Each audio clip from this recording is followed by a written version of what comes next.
Let's go through part number one, really habit number one, which is having something to say. We call that an opportunity statement. The number one question we all get asked in sales, in business, is what do you do for a living? And most people commoditize themselves. Most people, when they hear that question, they see it as an obligation rather than an opportunity. So I want to walk through really how we see that as an opportunity to differentiate in the very first conversation, to be the buyer versus the seller, to attract it versus chase it. So we have a 6-part process for this. Number one is, what do you believe? So I work from the belief system. What I'm really trying to figure out is, do you share my beliefs, yes or no? If the answer is yes, then come on over here and let's talk about doing business together.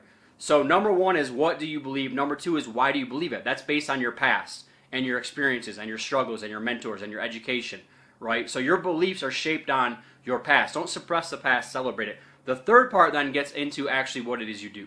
So because of these beliefs, now this is exactly what I do for my people. I do this, this, and this. Number four then is how you talk about how you do it differently.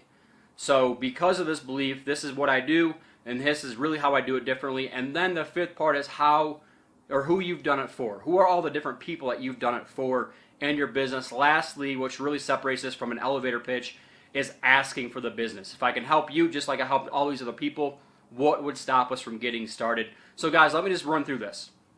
Part number one, what do you believe? I believe trained people always outperform untrained people. Why do I believe that? Which is part number two. I believe this because I'm a former college athlete. I've spent my entire life studying top producers. I now get to coach top producers. They all have a great coach, teacher, trainer, mentor, parent. And so having a PhD in human performance, I've really studied human behavior. And all people at the pinnacle of their careers have great coaches that push them.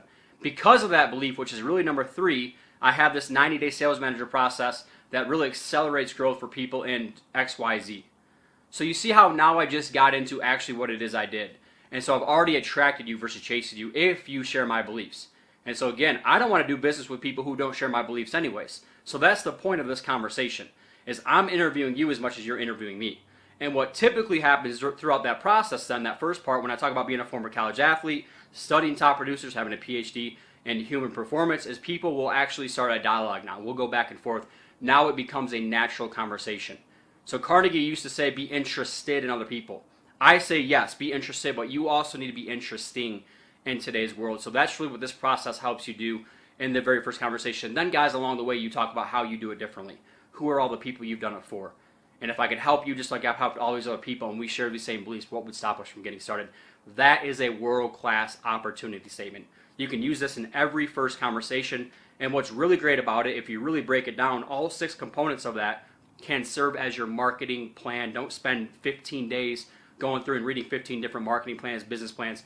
Guys, those 6 components will set you apart from anybody else. Would you rather know in the first 15 seconds, or would you rather chase for 15 minutes, which is what most people do?